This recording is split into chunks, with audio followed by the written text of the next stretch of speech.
नमस्कार दर्शकों, हमारे इस खास कार्यक्रम में आपका स्वागत है। हमारे साथ स्टूडियो में मौजूद हैं ज्योतिषाचार्य अतुलन जी महाराज। आज हम महाराज जी से बात करेंगे ज्योतिष शास्त्र में किस ग्रह को किसका आधिपत्य दिया गया है। महाराज जी, आपका बहुत बहुत स्वागत है। महाराज जी, ये बताइए, ज्योतिष शास्त्र के अनुसार किस ग्रह को किस तत्व का आधिपत्य दिया गया है? जैसे कि 5 तत्वों से आपके मूलभूत शरीर का निर्माण हुआ है जी। और 5 तत्वों के अंतर्गत आपके संसार में जो भी प्राणी जीवित हैं या सुचारू रूप से जीवन का निर्वहन कार्य चल रहा है, इन्हीं 5 तत्वों के माध्यम से चल रहा है। उन्हीं 5 तत्वों में आपके ग्रहों को भी कहीं न कहीं रखा गया है। पंच तत्व जैसे कि अग्नि तत्व, वायु तत्व, जल तत्व, पृथ्वी तत्व और आकाशीय तत्व, ये 5 तत्व होते हैं। इन्हीं 5 तत्वों के अंतर्गत इन ग्रहों को भी रखा गया है। अब कौन से ग्रह किस तत्व में आते हैं, ये आप जानकारी चाहते हैं तो बताइए। जी पंडित जी, जैसे कि अग्नि तत्व में कौन कौन से ग्रह आते हैं? अग्नि तत्व में आपके सूर्य ग्रह तथा मंगल ग्रह आते हैं। जी। तो ये सूर्य ग्रह और मंगल ग्रह के शांति के लिए क्या करें पंडित जी? मंगल ग्रह अगर प्रॉब्लम क्रिएट कर रहा है, सूर्य ग्रह क्रिएट कर रहा है प्रॉब्लम, तो उसके अनुसार अब वह किस दृष्टि के अनुसार से प्रॉब्लम क्रिएट कर रहा है, कौन सा ग्रह उसके साथ विद्यमान है जी, या कौन सी राशि के साथ युति बना के बैठा हुआ है या किस ग्रह की दृष्टि पड़ रही है, उसके अनुसार ही देखा जाता है और उसी के अनुसार उसका समस्या का निवारण किया जाता है या उसी के अनुसार उस समस्या का ज्ञात होता है। ठीक है पंडित जी, हमारे दर्शक जानना चाहते हैं, ये पृथ्वी तत्व कौन से ग्रह में आते हैं? पृथ्वी तत्व आपका पृथ्वी तत्व में केवल बुध ग्रह आता है जी, जो कि बुद्धि और बल तथा पराक्रम का कारक माना जाता है जी, जो कि इस पृथ्वी पे इन्हीं की आवश्यकता होती है मूलभूत रूप से। जी। ठीक है पंडित जी, ये बताइए, वायु तत्व में कौन से ग्रह आते हैं? वायु तत्व मतलब कि हवा। जी। हवा के तत्व में विद्यमान केवल शनि ग्रह तथा राहु ग्रह आते हैं। जी। ठीक है, शनि ग्रह और राहु ग्रह आपके वायु तत्व में आते हैं। पंडित जी, एक कॉलर हमारे साथ जुड़े हैं। हेलो जी, कहाँ से अपना नाम बताएं? जी। हाँ जी, शुभ नाम आपने क्या बताया? दुर्गेश पांडे जी, बताएं क्या जानकारी चाहते हैं आप?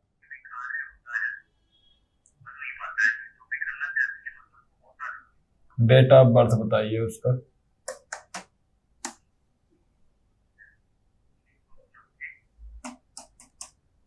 जी, टाइमिंग, वो डेट क्या है, मंथ क्या है?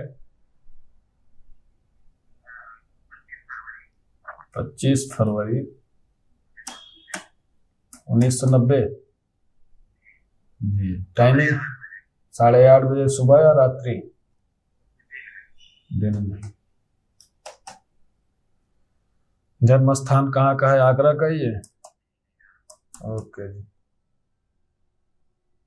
जी। दुर्गेश जी, आपकी बेटी की कुंडली तो बहुत ही अच्छी है, लेकिन इस कुंडली के अनुसार इसे लाभ की प्राप्ति नहीं हो पा रही है जी। इसमें शनि की महादशा चल रही है तथा राहु की अंतर्दशा और बुध की प्रत्यंतर दशा, जिसमें इसका कुंभ राशि दर्शाया जा रहा है, लग्न राशि वृष दर्शाई जा रही है और ये करीब 2014 से आप प्रॉब्लम में चले आ रहे हैं। 2014 के बाद से आप शादी विवाह जो भी देखना चाहते हैं उसमें प्रॉब्लम्स क्रिएट हो रहे होंगे, बात बनते बनते बिगड़ जाती होगी। 1-2 जगह आपने जैसे कि मंगनी का रस्म या एंगेजमेंट वगैरह। जी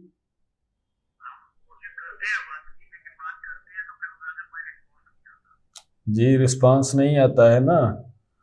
एक दो जगह ऐसा भी हुआ होगा कि एक दो बार आपकी शादी बिल्कुल डेट तय हो गई होगी, मंगनी का रस्म भी पूरा हो गया होगा, फिर भी प्रॉब्लम क्रिएट हो गई होगी। जी, जब से राहु और बुध की युति बनी है तब से ऐसा प्रॉब्लम भी क्रिएट होना शुरू हो गया है। और कहीं न कहीं मांगलिक दोष भी दर्शाया जा रहा है। जी, पहले तो आप मंगल दोष का शांति करवाएं। और मंगल दोष की शांति का क्या मतलब है, पहले तो आप नवग्रह शांति का कार्य करवाएं, नवग्रह शांति का अनुष्ठान करवाइए। काफी ग्रह इसके भी मतलब पीड़ित हैं, कुछ अस्तवस्था में चले गए हैं, कुछ शत्रु भाव में बैठे हुए हैं। जो मित्र है वो मित्र होने के बावजूद भी कार्य इसके सापेक्ष में कर नहीं पा रहा है।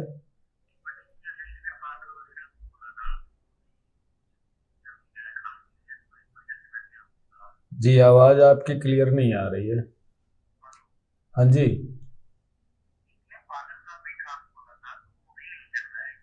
जी किसी कार्यों में इसे सफलता हासिल नहीं हो पा रही होगी।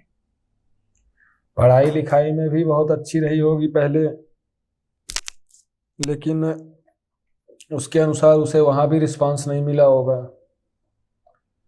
और जैसे कोई काम धंधा करना चाहती है उसमें भी फल की प्राप्ति नहीं हो पाती है, चलते चलते बंद हो जाता है वो काम।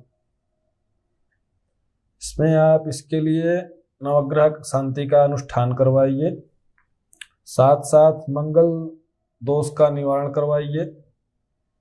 बट वृक्ष या पीपल मतलब या शालिग्राम भगवान के साथ बट वृक्ष के पास या पीपल वृक्ष के पास मतलब एक शादी का कार्यक्रम मतलब जो होता है नॉर्मली ढंग से आप उसको करवाइए। उसके बाद आप शादी का काम करिए, या तो फिर आपको मांगलिक लड़का कहीं मिले तो उसके अनुसार ही आप उसकी शादी उसके साथ करवाइएगा। ठीक है, मांगलिक लड़का अगर आपको नहीं मिलता है तो उसके लिए आप मंगल शांति के लिए पहले आप शालिग्राम भगवान से या बट वृक्ष से या पीपल के वृक्ष के साथ आप शादी का कार्य पूर्ण करवाएं नॉर्मली ढंग से। उसके बाद आप जो है किसी भी लड़के के साथ आप शादी करेंगे तो कोई दिक्कत नहीं होगी। ठीक है,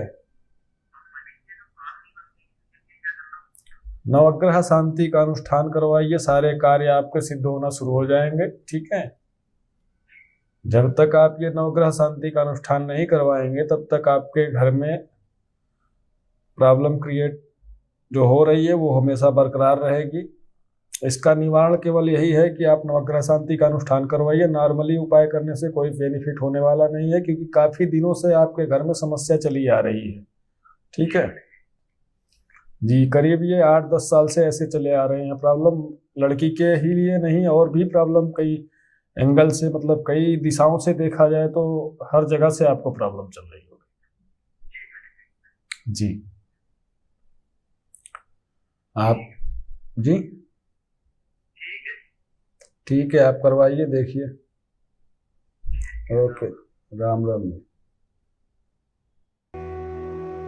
अच्छा पंडित जी, ये बताइए, जैसे कि हमारे दर्शक के माध्यम से सवाल आया, तो जल तत्व में कौन कौन से ग्रह हैं? जल तत्व में आपके चंद्रमा और शुक्र ग्रह दर्शाए जाते हैं, जो शांति का प्रतीक होता है जी सुख संपत्ति का भी कारक माना जाता है जी। तो जल तो वैसे भी शांत का रूप, शांति रूप का कारक होता है। तो जल तत्व में आपके शुक्र ग्रह और चंद्रमा ग्रह आते हैं जी। ठीक है, जो कि सुख संपत्ति का कारक और मन का कारक होता है। चंद्रमा आपका मन का कारक, शुक्र आपका सुख संपत्ति का कारक, पति पत्नी के सुख का कारक, ये आपका शुक्र ग्रह होता है जी।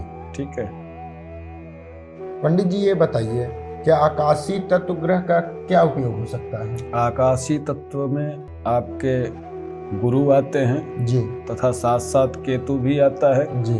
लेकिन केतु के लिए ज्योतिष शास्त्र में कहीं न कहीं अपवाद भी दिया गया है जी। बाकी आकाशीय तत्व में गुरु तो एकदम कंफर्म है, जो कि आपका मार्गदर्शक होता है जी। किसी भी रूप में आप मतलब किसी भी दिशा से आपको मार्ग दर्शाने का कार्य करता है। जी। केतु अपवाद में है लेकिन आकाशीय तत्व माना जाता है, क्योंकि अब इन चारों तत्वों में उसका कोई रोल नहीं है। तो पांचवा तत्व आपका जो बचा ये आकाशीय तत्व, उसमें जब गुरु बच रहा है तो गुरु तो है ही, साथ साथ केतु के लिए अपवाद है, लेकिन केतु भी है आकाशीय तत्व में ही है। जी ठीक है। तो राहु केतु शांति के लिए क्या करना चाहिए पंडित जी? अगर राहु केतु प्रॉब्लम क्रिएट कर रहे हैं, उनकी शांति के लिए आप कुछ जानना चाहते हैं जी। तो राहु केतु के लिए तो जैसे कि गाय को हरा चारा डालना जी। जितना मात्रा में हो सके खिलाओ। गरीब निर्धन को हरे वस्त्र का दान करना जी। हरे अन्न का दान करना जी। और एक सबसे सटीक उपाय यह है राहु के लिए कि जैसे कि आप रिक्शे से सफ़र करते हैं जी। जो साइकिल वाला रिक्शा होता है जी। जो आपको बिठा के सवारी छोड़ता है, उससे आपने जैसे कि तय किया 10 रुपए में, एग्जाम्पल के तौर पे मान लीजिए जी। आपने उसे 10 या 20 रुपए में तय किया और आप अपने उद्देश्य पे या मंजिल पे पहुंचने के बाद उसे उतना ही दोगे जितना तय किए हो जी। अगर उससे बढ़ के आप देते हैं, जैसे 20 रुपए में आपने उसको तय किया है, बाय द वे उसको 30 रुपए आप दे रहे हैं, 10 रुपए आप ज़्यादा दे रहे हैं ना, उसके अंतरात्मा से आपको आशीर्वाद मिलेगा। उससे तगड़ा राहु शांति का मतलब कोई उपाय नहीं है। रिक्शे चालक को आप 10-20 ज़्यादा दे दो तय पैसे से, या ऑटो चालक को दे दो, या कैब चालक को दे दो। कैब वो आप तो मान लो मेहनत कम कर रहे हैं, वो तो मशीन के माध्यम से आपको कार्य करके पहुंचा रहे हैं, लेकिन वो जो रिक्शे वाला है पैरों के माध्यम से मेहनत करके जाएगा। अगर आप उसके साथ कभी सफ़र कर रहे हैं तो उसे आप जैसे 20 रुपए में आपने तय किया, उससे 30 रुपए 40 रुपए 50 दे दो, आपका राहु का प्रभाव बिल्कुल कम, उससे राहु शांत हो जाता है। या तो गाय को हरा चारा खिलाए, या बुधवार के दिन राहु काल के टाइम पे कुत्ते को दूध बिस्किट खिलाए, 12:30 से 1:45 के बीच में राहु काल में। ऐसा करने से राहु का प्रभाव कम होता है। साथ साथ केतु का भी प्रभाव उसी के माध्यम से कम हो जाता है। राहु केतु एक ही है। अमृत पान के चक्कर में सर कट गया था, इसलिए अलग अलग हो गए, धड़ अलग के और सर अलग हो गए। तो सर को केतु बना दिया गया, धड़ को राहु बना दिया गया।